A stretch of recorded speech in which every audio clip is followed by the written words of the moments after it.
Study IQ IAS, आपका selection हमारा mission. फरवरी 2026 में मॉस्को के व्नुकोवो एयरपोर्ट से एक विमान उड़ता है और पहुंचता है तेहरान के इमाम खुमैनी एयरपोर्ट पे। विमान का नाम था RSD-420। आम लोग या आम विश्लेषकों को लगा कि होगा कोई सरकारी विमान, लेकिन जब रक्षा विशेषज्ञों ने विमान की तरफ देखा तो उनके तोते उड़ गए, क्योंकि ये कोई आम विमान नहीं था। इस विमान को हम उड़ता हुआ, है ना, परमाणु कमांड सेंटर कह सकते हैं, जिसे मीडिया में डूम्सडे प्लेन के नाम से भी जाना जा सकता है। अब ये तो बात की हमने फरवरी की, लेकिन आज जुलाई में जब मैं इस वीडियो को लेकर आपके सामने हाजिर हूं तो हम इसकी बात क्यों कर रहे हैं, इस पर हम विस्तार से बात करेंगे कि इतना इंपॉर्टेंट डिप्लोमेटिक जो विमान है वो रूस ने आखिर क्यों ईरान की तरफ भेजा और जुलाई में वापस से इसकी इंपॉर्टेंस क्या है। क्योंकि देखिए, आप सबको पता है कि जुलाई में एक बार फिर से ईरान और अमेरिका के बीच में युद्ध उसी हॉर्मुज को लेकर छिड़ चुका है। ऐसे में रूस का इतना इंपॉर्टेंट स्ट्रेटेजिक प्लेन वापस से ईरान में दिखना कहीं ना कहीं एक स्ट्रेटेजिक शिफ्ट को बताता है। इस पर हम विस्तार से बात करेंगे।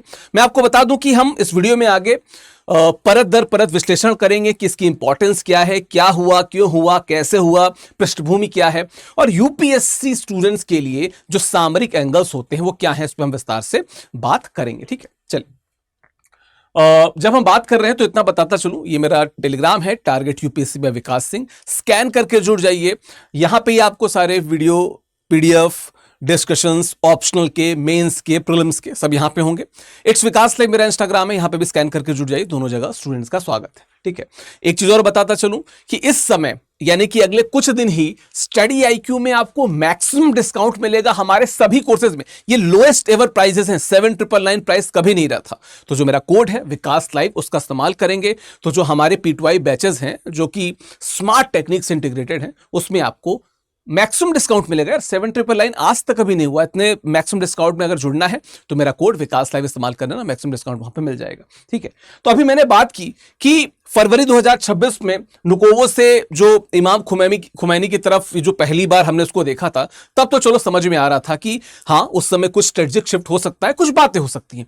लेकिन वर्तमान में जब हम देखें, जब पुनः ईरान और अमेरिका के बीच में युद्ध बहुत ज्यादा बढ़ चुका है ना, पुनः से एक बार दोनों एक दूसरे के खिलाफ हमलावर स्थिति में आ गए हैं। ऐसे में जो रूस का ये स्ट्रेटेजिक और सबसे सुरक्षित जो कमांड पोस्ट है, जो वहां के राष्ट्रपति और जो बड़े लोग हैं उनकी सुरक्षा में एक कमान के रूप में काम करता है, उस प्लेन का ईरान में होना कहीं ना कहीं रूस के उस स्ट्रेटेजिक शिफ्ट की तरफ भी दिखाता है। ठीक है, हम अगर बात करें इसके आगे की तो क्या है, थोड़ा सा देख लेते हैं। विमान का नाम है Tu-21-4PU। ठीक है, Tu-21-4PU, है ना, रूसी राष्ट्रपति का विशेष उड़न दस्ता है ये, उसका एक क्या कहते हैं, उसमें ये शामिल है ना। और संकट के समय क्या है, ये कॉन्टिन्यूटी ऑफ कमांड को मेंटेन करता है, यानी कि सत्ता संचालन की निरंतरता बनी रहे। ये अपने आप में इतना स्ट्रेटेजिक इंपॉर्टेंस रखता है कि अमूमन ये अभेद किस्म का एक संचालन कमान है ना। जब लिखा है कि अमेरिका ईरान सैन्य ठिकानों पे हमले कर रहा था, और ईरान खाड़ी देशों की बात कर लें तो कुवैत या बहरीन के अड्डों पे पलटवार कर रहा था, उस समय रूस के इस विमान का ईरान में पुनः दिखना, खासकर हम इस समय जुलाई की बात कर रहे हैं, निश्चित तौर पे बता रहा है कि रूस कह रहा है कि होंगे तुम्हारे आसपास के दोस्त, तुम्हारे देश तुम्हारे साथ नहीं, पर मैं तुम्हारे साथ खड़ा हूं, मैं अंत तक तुम्हारे साथ वहां पे रहूंगा। चलिए आगे बात करते हैं। थोड़ा सा अगर शॉर्ट में बात कर लें तो रूस और ईरान के बीच में जनवरी 2025 में साझेदारी हुई थी, रणनीतिक साझेदारी हुई थी, सामरिक साझेदारी कह लीजिए। अब उसमें हुआ क्या था कि सैन्य तकनीक सहयोग पे बात की गई थी। ठीक है, अगर हम रूसी विदेश मंत्री की बात करें, सार्गेई लावरोव की, तो उन्होंने निश्चित तौर पे ईरान के साथ इस समझौते को बड़ा ही इंपॉर्टेंट बताया था। यहां पर मैं आपको बताता चलूं कि रूस कुछ एकाध उन देशों में से एक है जिन्होंने ईरान के साथ स्ट्रेटेजिक रिलेशनशिप को मजबूत किया था, वरना अमूमन देश ईरान का साथ उस समय छोड़ के चले गए थे। ठीक है, इस प्रकार से रूस का यहां पे होना कुछ न कुछ अलग दिखाता है। चलिए, अब क्या होता है, हम सबको पता है कि 28 फरवरी 2026 को किस प्रकार से ईरान बनाम इजराइल प्लस यूएसए जो युद्ध शुरू हो गया था, है ना। हमले में सर्वोच्च नेता अयतुल्लाह खुमैनी की मृत्यु हो जाती है, ठीक है। उनका जो संविधान का अनुच्छेद 111 है उसके तहत बड़ी सी मीटिंग होती है। पहली बार ऐसा होता है कि पिता से पुत्र को सत्ता हस्तांतरण होता है और जो मुस्तफा खामनेई हैं उनको सर्वोच्च नेता घोषित कर दिया जाता है, ठीक है, अयतुल्लाह अली खामनेई के बाद में। यह स्थिति आपको पहले से पता होगी, इसके बारे में हम सब जान रहे होंगे। फिर क्या होता है, आप सबको पता है कि लगभग ऑलमोस्ट 60 दिन का एक छोटा सा समझौता होता है, जिसको देख के सब लोग कह रहे थे कि ये समझौता ज्यादा देर टिकेगा नहीं, ठीक है, लगभग मध्य जून 2026 तक। उद्देश्य क्या था कि जो स्टेट ऑफ हॉर्मुज है ना, उसको लगातार चलाए रखा जाए, है ना, उसको खोला जाए, युद्ध विराम किया जाए, आसपास के देश जो हाहाकार मचा रहे हैं वो हाहाकार रोका जाए। लेकिन अगर हम कहें तो ये शांति ज्यादा देर टिकनी थी भी नहीं और वो टिकी भी नहीं। हुआ क्या, हुआ ये कि जो ईरान के रिवोल्यूशनरी गार्ड हैं उन्होंने 6-7 जुलाई को एक मालवाहक जहाज पे हमला बोला, साइप्रस का उस पर झंडा था, पर उन्हें कहीं ना कहीं ये लग रहा था कि इससे कुछ नकारात्मक गतिविधियां हो सकती हैं। उसके जवाब में अमेरिका ने लगभग 140 ईरानी ठिकानों पे बमबारी की। ये हाल फिलहाल चीजें डेवलप हुई जो हमने देखी। अब अगर देखें तो जो ईरान के प्रमुख वार्ताकार हैं और उनके संसद अध्यक्ष भी हैं, ठीक है, मोहम्मद बकर कालीबाफ, वो क्या कहते हैं कि हॉर्मुज जल डमरू मध्य ईरानी व्यवस्था से ही खुलेगा, अमेरिका की धमकियों से नहीं। तो अमेरिका जो हमें डराने का प्रयास कर रहा है उसे कायदे में डराना छोड़ देना चाहिए, इस दिशा में नहीं सोचना चाहिए, ठीक है। चलिए आगे अगर बात करें तो अब अगर हम रूस के इस स्ट्रेटजी को थोड़ा सा शॉर्ट में देख लें, अभी हम उस विमान पे भी आएंगे, है ना, तो क्या है कि निश्चित तौर पे कूटनीतिक रूप से वो कहीं ना कहीं थोड़ा ऊपर उठना चाहता है। क्यों? क्योंकि वो इस बात को बताना चाहता है कि अमेरिका जो ज्यादती कर रहा है उसके खिलाफ कोई एक मजबूत देश तो ईरान के साथ खड़ा है, क्योंकि चीन खुल के सामने अभी तक नहीं आया है ईरान के साथ में। उसके अलावा खुफिया जानकारी साझा कर रहा है और किसी प्रकार से जो संकट प्रबंधन है वो ईरान के पक्ष में करने का प्रयास कर रहा है। और कहीं ना कहीं वो जो वेस्ट का दबाव है, उस वेस्ट के दबाव में ईरान के साथ, है ना, ईरान के साथ एक ऐसा सिस्टम बनाने का प्रयास कर रहा है जहां पे वो अमेरिका को जवाब दे सके। And at the same time वो क्या कर रहा है, वो इस बात को देख रहा है कि भविष्य में एक लिखा है ना कि यूक्रेन युद्ध के लिए ईरान की स्थिरता मॉस्को के लिए अनिवार्य है। तो यूक्रेन पे अगर अपनी विजय को मजबूत करना चाहता है तो ईरान को स्टेबिलिटी चाहिए। मतलब रूस ऐसा नहीं है कि सिर्फ, क्योंकि हम सबको पता है कि इसके पहले जब वो आसियान के साथ बैठा था, उसने जब ब्रिक्स को और इंडिया को साइड करने का प्रयास किया था तो वो वहां पे अपने तेल को बेचने का भी प्रयास कर रहा था। यहां पे तो जब हॉर्मुज खुल जाएगा तो एक तरह से देखा जाए तो रूस का नुकसान ही है, पर रूस उससे बड़े हित की तरफ देख रहा है, जहां पे वो फिर से एक बार ग्लोबल साउथ के लीडर के रूप में खुद को बता रहा है कि जब भी ग्लोबल साउथ के किसी देश को अमेरिका या इस प्रकार के देश प्रताड़ित करेंगे मैं वहां पे खड़ा रहूंगा, यानी कि रूस वहां पे खड़ा रहेगा, है ना। चलिए अब बात कर लेते हैं थोड़ा सा, क्या ये जो संदेश रूस की तरफ से दिख रहा है ये एकदम क्लियर है? नहीं, रूस की तरफ से जो संदेश दिख रहा है ये एकदम क्लियर नहीं है। क्यों? क्योंकि यहां पे सीधा सैन्य हस्तक्षेप भी नहीं है, उन्होंने अपना सबसे इंपॉर्टेंट विमान भेज दिया है। एट द सेम टाइम कूटनीतिक रूप से कुछ बोला नहीं है ना। ये जेस्चर्स की राजनीति है जो जेस्चर्स के रूप में ही दिखाई जा रही है, समझाई जा रही है। तो क्या है कि युद्ध में सीधे उतरा भी नहीं है, फॉर्मली कुछ बोला भी नहीं है, तो एक जो जेस्चर्स दिखाए जा रहे हैं कि इस प्रकार के जो गुंडे हैं उनके खिलाफ हम ग्लोबल साउथ के साथ खड़े हैं। ये कहीं ना कहीं बता रहा है कि रूस ने भी कुछ ठान लिया है ना, रूस ने भी कुछ ना कुछ वहां पे ठान लिया है। चलिए थोड़ा सा बात करते हैं इस उड़ते हुए बंकर के बारे में, जिसके बारे में मैं बात कर रहा था। तो देखिए कोई सामान्य राजनयिक विमान नहीं है, ठीक है। जो रूस के राष्ट्रपति हैं और जो उनका शीर्ष नेतृत्व है उनके लिए एक प्रकार से आरक्षित कमान है, उनके लिए आरक्षित एक प्रकार से मंच है, ठीक है। इसका इस्तेमाल जो भी रूस ने किया है वो क्या दिखाता है कि जो तेहरान से जो बात हो रही है ना, जो ईरान से उनकी जो बात हो रही है ना, ठीक है, वो एक बड़े स्तर पे हो रही है, छोटे मोटे स्तर पे नहीं हो रही है, बड़े स्तर पे। ये कहीं ना कहीं वो इस बात को इंश्योर करना चाहते हैं कि हल्का फुल्का बातचीत से, दो पक्षी बातचीत से हम नहीं, हम इससे बड़े स्तर पे पहुंच चुके हैं। चलिए थोड़ा सा विमान के बारे में बात कर लेते हैं, है ना। तो इसको समझिए कि जैसे अगर किसी बंकर की बात करते हैं ना, जो हर प्रकार से सेफ भी रहता है। ये एक उड़ता हुआ बंकर है, ठीक है, जो युद्ध या परमाणु संकट जैसी जो विषम परिस्थितियां होती हैं उनसे भी वो शीर्ष नेतृत्व को बचा सकता है, ठीक है। अगर खुमैनी साहब किसी दिक्कत में पड़ते हैं या कोई और बड़ा नेता पड़ता है, ये उनको आराम से बचा लेगा। इस विमान की खासियत ये है, ठीक है। और अगर थोड़ा सा हम इसके डिजाइन पे जाएं तो सिविल एयरलाइनर के ढांचे पे ये बना हुआ है और एक एडवांस्ड सैन्य कमांड सेंटर इसको कहा जा सकता है इस विमान की अगर हम बात करें तो, ठीक है।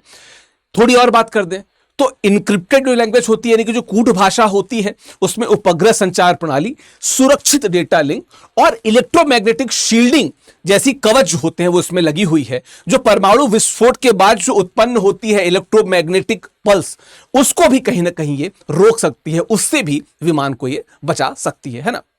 अब बहुत सारे इसमें इंजन है, इसकी और डिटेल जो पीडीएफ है वो मैं टेलीग्राम पे शेयर कर दूंगा। फिर से शॉर्ट में थोड़ा सा बता जाता हूं कि इसके बारे में अगर उस फंक्शन के बात करें तो संकट के समय में ये आसमान में एक मोबाइल हेडक्वार्टर सा बना लेता है, मतलब आसमान से ही आप पूरे देश में संचालन कर सकते हैं, कमांड दे सकते हैं और किसी भी हमले से बच सकते हैं। ये खास बात है इसकी, ठीक है। तो कई बार लोग कहते हैं ना कि सरकार हेडलेस हो जाती है, तो इसके साथ एक कोट भी जुड़ती है मजाक में, जहां पे कहते हैं कि युद्ध के दौरान भी सरकार को हेडलेस यानी कि नेतृत्व विहीन होने से बचाता है। यह बाकायदा इसके साथ स्टेटमेंट जारी हुआ था, है ना।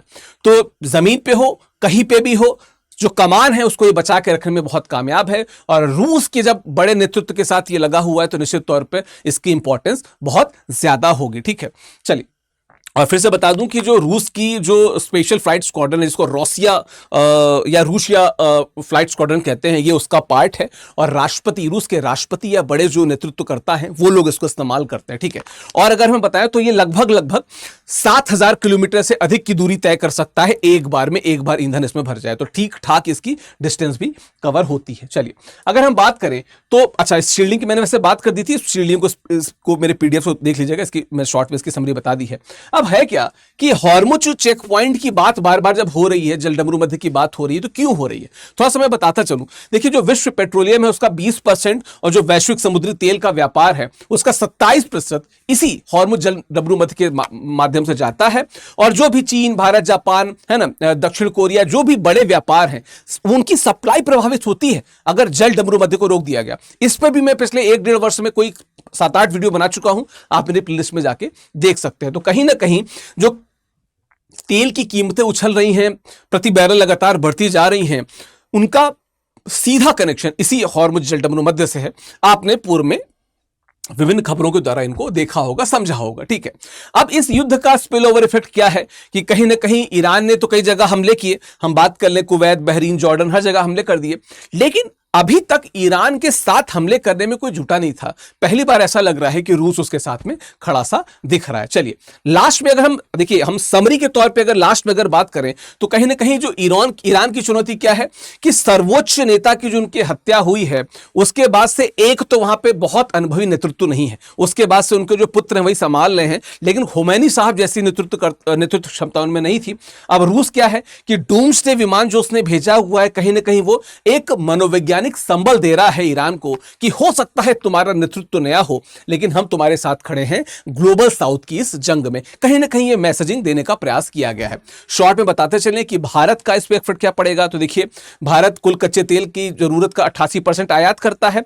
भारत को थोड़ा सा तेल विविधीकरण पे देखना होगा, मैं ऑलरेडी इसको अपने वीडियोस में कवर कर चुका हूं, विस्तार से कर चुका हूं, वहां पे जाके देखिएगा। देखिए, रुपया भी दबाव में चल रहा है ना। आरबीआई का देखा जाए तो आरबीआई ने कभी हस्तक्षेप भी किया है, बहुत पैसा भी डाला, लेकिन फिर भी रुपए डॉलर के मुकाबले कमजोर ही होता गया, है ना। चालू खाता भी हमारा घटता जा रहा है, चालू खाता भी हमारा कहीं ना कहीं बढ़ता जा रहा है, जिसको लेके भी सरकार कहीं ना कहीं चिंतित है। क्यों? क्योंकि तेल के इतने बड़े आयात को हम महंगे स्तर पे अगर खरीदेंगे तो हमारा जो चालू खाता घाट है ये हमारा बढ़ता जाएगा, ठीक है। उसके अलावा विदेशी मुद्रा भंडार भी लगातार अगर हम देखें तो उस पर वो थोड़ा सुरक्षित है, लेकिन कहीं ना कहीं उस पर भी बार बार खबरें आती रही कि हम अपने विदेशी मुद्रा भंडार को कम करते जा रहे हैं। गोल्ड से रिलेटेड भी बहुत सारी न्यूज आती रही, तो भारत पे इसका सीधा सीधा असर कहीं ना कहीं पड़ रहा है। हमें विविधीकरण पे ध्यान देना होगा, हमें जो एसपीआर शिपिंग होती है हमें उस पर ध्यान देना होगा, और हमें सामरिक स्वायत्तता पे यानी कि जो स्ट्रेटेजिक ऑटोनॉमी होती है हमें उस पर काम करना होगा। क्यों? क्योंकि जब हम भारत के तौर पे देखते हैं तो रूस भी हमारा दोस्त है, ईरान भी हमारा दोस्त है, इन अ वे इजराइल और यूएसए भी हमारे दोस्त हैं। इन चार अलग अलग ध्रुवों की आपस की लड़ाई में हमें इस बात को इंश्योर करना होगा कि जिस जगह पे जिस समय पे भारत को जिस चीज की जरूरत है वहां पे इन सभी देशों से जो गठबंधन है वो बना रहे, वो ना भारत का छूटे। इस पे भारत को ध्यान देना होगा। ठीक है, चलिए, तो कुछ महत्वपूर्ण शब्दावलियां हैं जो इसमें मैं हर पीडीएफ में जोड़ देता हूं, उसमें मैंने यहां पे जोड़ दी है। इस विषय पे आपकी राय क्या है बताते जाइएगा। एक प्रश्न है, प्रश्न यह है कि हॉर्मुज जल डमरू मध्य के संदर्भ में कौन सा कथन सही है, कौन सा नहीं है। पहला, यह फारस की खाड़ी को ओमान की खाड़ी से जोड़ता है। दूसरा, विश्व के समुद्री तेल व्यापार का लगभग 1/4 यहां से गुजरता है। तीसरा, यहां से गुजरने वाले कच्चे तेल का मुख्य गंतव्य यूरोप है। 3 ऑप्शन है, आपको बताना है केवल 1 और 2, केवल 2 और 3, केवल 1 3 या केवल 1 2 और 3। ABCD में से आंसर क्या है कमेंट बॉक्स में देते जाइएगा। इसका आंसर डिस्क्रिप्शन के सहित मेरे आपको टेलीग्राम पे मिल जाएगा, वहां पे इसका आंसर भी मिल जाएगा। टेलीग्राम पे पीडीएफ भी मिल जाएगा आपको, है ना। लेकिन इस विषय पे आपकी राय क्या है मुझे जरूर बताते जाइएगा, क्योंकि जो भारत का युवा क्या इस बारे में सोचता है मुझे बहुत क्यूरियोसिटी रहती है जानने की। ठीक है, बाकी मैं बताता चलूं कि अगर ऑप्शनल की बात की जाए हिंदी साहित्य की, तो लोवेस्ट प्राइस एवर इस समय मिल रहे हैं, यानी कि जो मेरा कोड है विकास लाइव उसका इस्तेमाल करेंगे, उसका इस्तेमाल करके अगर हिंदी साहित्य से जुड़ेंगे तो मात्र 10,000 रुपए में अगर आप देखें तो और जो सारे ऑप्शनल कोर्स हैं, मैं हिंदी साहित्य पढ़ाता हूं, हिंदी साहित्य की बात कर रहा हूं, वहां पे आपको बड़ा डिस्काउंट मिलेगा। यूज कोड विकास लाइव, क्योंकि ये ऑफर कुछ दिन चलेगा, उसके बाद ये ऑफर बंद हो जाएगा। ठीक है, हिंदी साहित्य में पढ़ाता हूं और 18 जुलाई से हिंदी साहित्य का नया बैच शुरू है। बाकी ये पीडीएफ आप मेरे टेलीग्राम टारगेट यूपीएससी बाय विकास सिंह से प्राप्त कर सकते हैं। इट्स विकास लाइव जो है ये मेरा इंस्टाग्राम है, यहां पे भी जुड़ जाइए। पीडीएफ यहां मिलेगा, डिस्कशन यहां पे भी हो सकता है, यहां पे भी हो जाएगा। बाकी आप इसके बारे में इस विषय पे क्या राय रखते हैं कमेंट बॉक्स में बताते जाइएगा। चलिए, आपका दिन शुभ हो। All the very best. Thank you. Study IQ IAS, आपका सिलेक्शन हमारा मिशन।